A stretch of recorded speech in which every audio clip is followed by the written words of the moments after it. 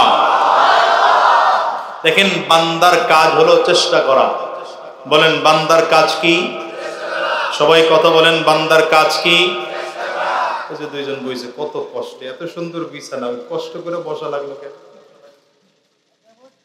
কিছু পাবলিক আছে এরা খালি কামে কষ্ট করে, কথা বুঝেন নাই? লঞ্চ চলতেছে তো, আপনাদের দেশে তো লঞ্চ নাই আছে। আমাদের বরিশাল অঞ্চল থেকে ঢাকায় আসতে হলে আগে লঞ্চে আসা লাগতো, তখন তো পদ্মা ব্রিজ হয়ে গেছে না, 3 ঘন্টা ঢাকা আসে।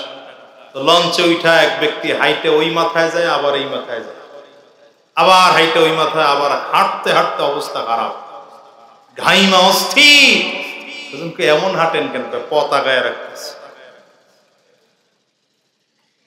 কিছু মানুষ আছে এখন শান্তি সহ্যই হয় না, এত সুন্দর বিছানা, ওনারা দুজন এরকম কষ্ট করে বসার কি প্রয়োজন? আল্লাহ ভাইরা, বান্দার কাজ হলো চেষ্টা করা। বলেন বান্দার কাজ কি?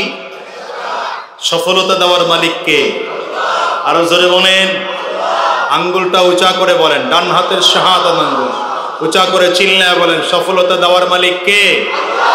আরো জোরে কে? বান্দার কাজ কি বললাম? গেছে বইলা, বান্দার কাজ কি? বান্দা চেষ্টা করবে, সফলতা আল্লাহ তাআলা দান করবেন।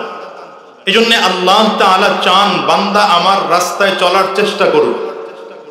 আমাদের কাজই হলো আল্লাহর গোলাম হয়ে আল্লাহর দ্বীনের পথে চলার চেষ্টা করব, গুনাহ থেকে বেঁচে থাকার চেষ্টা করব, নেক আমল করার চেষ্টা করব, জান্নাতের পথে চলার চেষ্টা করব, জাহান্নাম থেকে বেঁচে থাকার চেষ্টা করব।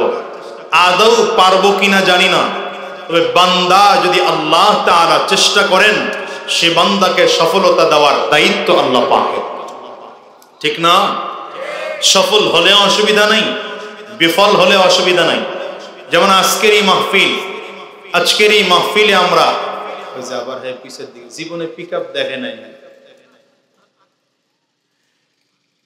বান্দা। এই যে আজকে মাহফিল, এই মাহফিল কমিটির আয়োজকদের চেষ্টা ছিল আয়োজন করা, দায়িত্ব ছিল আয়োজন করা, চেষ্টা করেছেন। সফল হলে অসুবিধা নাই, বিফল হলে অসুবিধা নেই, কথা হয় না? আচ্ছা বলেন তো, বৃষ্টির কারণে ওয়াজ বন্ধ হয়ে গেল, সওয়াব কি মোটেও কমছে? বলে না কথা, সওয়াব কি মোটেও কমছে? এখন মনে করেন মানুষ কম, মাহফিল কমিটির মন খুব বেজার, বৃষ্টি না হলে এখানে হাজার ও হাজার মানুষ উপস্থিত হয়ে যেত, ঠিক না? বৃষ্টির কারণে মানুষ কম, কিন্তু বলেন এই মানুষদের মধ্যে থেকে যদি একজন মানুষ দিনদার হয়ে যায়, আজকের এখানের বয়ান শুনে যদি একজন মানুষ নামাজি হয়ে যায়, একজন মানুষ যদি কোরআনওয়ালা হয়ে যায়, আজকের মাহফিল তো কামিয়াব, কথা হয় না? আজকের মাহফিল কামিয়াব। এই জন্য বান্দার কাজ চেষ্টা করা, আমাদের দায়িত্ব হলো গুনাহ থেকে বেঁচে থাকার চেষ্টা করব। পারবো কিনা জানি না, কারণ এই বান্দাকে আল্লাহ তাআলা সৃষ্টি করেছেন এমন ভাবে বান্দা গুনাহ করবেই। দেখেন আমাদেরকে আল্লাহ তাআলা এমন ভাবে সৃষ্টি করেছেন যে আমাদের মধ্যে গুনাহ করার শক্তি দিয়েই বানাইছেন। ফেরেশতাদেরকে আল্লাহ তাআলা সৃষ্টি করেছেন, ফেরেশতাদের মধ্যে গুনাহ করার শক্তি নেই, আছে নাকি? ফেরেশতাদের মধ্যে কি নাই? গুনাহ করার শক্তি নেই, কিন্তু ফেরেশতাদের মধ্যে আকল আছে। ফেরেশতাদের মধ্যে কি আছে? আবার জানোয়ারের দিকে তাকান, ভেড়া, শিয়াল, শুয়োর, কুকুরের দিকে তাকান, এই জানোয়ারদের গুনাহ করার জন্য যত উপকরণ দরকার সব আছে, কিন্তু আকল নাই। মানুষকে আল্লাহ তাআলা আকলও দিয়েছেন, গুনাহ করার শক্তিও দিয়েছেন। একই সাথে দুইটা কেন দিলেন? আল্লাহ তাআলা একই সাথে দুইটা দেওয়ার কারণ হলো, গোলাম তোমাকে গুনাহ করার শক্তিও দিলাম, গুনাহ করার জন্য রাগ, হিংসা, লোভ, যৌন চাহিদা সব তোমারে দিলাম, ভিন্ন দিকে আকলটাও তোমাকে দিলাম। যদি তুমি তোমার আকল দিয়া তোমার রাগ নিয়ন্ত্রণ করতে পারো, যদি তুমি তোমার আকল দিয়া তোমার হিংসা নিয়ন্ত্রণ করতে পারো, তোমার আকল দিয়া লোভ নিয়ন্ত্রণ করতে পারো, তোমার আকল দিয়া যদি তুমি তোমার যৌন চাহিদা নিয়ন্ত্রণ করতে পারো, তবে তোমার জন্য আমি আল্লাহ পাকের ঘোষণা, ওয়ালাকাদ কাররামনা বনি আদম, ওয়ালাকাদ কাররামনা বনি আদম।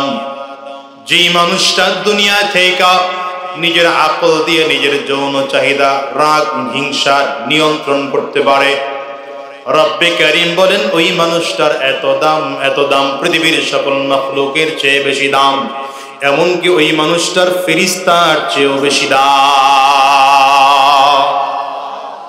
কিন্তু যেই মানুষের আকল আছে, নিজের আকল দিয়ে রাগ, হিংসা, লোভ কন্ট্রোল করতে পারে নাই, যৌন চাহিদাও কন্ট্রোল করতে পারে নাই, রব্বে কারীম বলেন সেই মানুষটার অবস্থা হলো এমন, উলাইকা কাল আনআম বাল হুম আযাল, উলাইকা হুমুল গাফিলুন।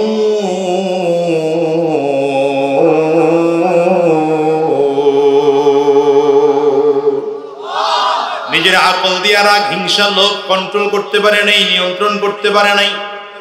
রব্বে কারীম বলেন এই মানুষটা দুনিয়ার চতুষ্পয় জন্তুর মতো, শুধু জন্তুর মতো নয়, আল্লাহ বলেন এদের চেয়েও মানুষটা খারাপ। তাইলে একজন মানুষের সকল গুনাহের শক্তি দিয়ে আল্লাহ বানাইছে। এই গুনাহের শক্তি দিয়া বানানোর পরেও যদি কোনো মানুষ নিজের আকল দিয়া গুনাহ থেকে বাঁচতে পারে, এই মানুষটা পৃথিবীর দামি মানুষ হয়। কথা জোরে কয় না? ঠিক না? এই জন্য বান্দার কাজ হলো চেষ্টা। যে মানুষ গুনাহ থেকে বাঁচার চেষ্টা করে, এই মানুষটা পৃথিবীর শ্রেষ্ঠ দামি মানুষ হয়ে যায়। দেখেন, আল্লাহু আকবার, ইউসুফ আলাইহিস সালামকে জুলাইখা 7টা দরজার মধ্যে তালা লাগাইয়া ঢুকাইছে। কয়টা দরজায়? জোরে কয় না? কয়টা? 7টা দরজার মধ্যে তালা লাগাইয়া এমন এক রুমের মধ্যে নিছে যেখান থেকে কোনো শব্দ, যেখান থেকে কোনো খবর বাহিরেও আসে না, বাহিরের কোনো খবর ভিতরেও যায় না। পয়গম্বর ইউসুফ আলাইহিস সালামকে ওখানে নিয়ে জুলাইখা বলে, ইউসুফ, বহুদিন ধরে তোমার প্রেমে আমি আসক্ত হয়ে আছি, কিন্তু না পাই না, তোমাকে সুযোগ মতো পাই না, আজকে পেয়েছি, মনের চাহিদা পূরণ করো।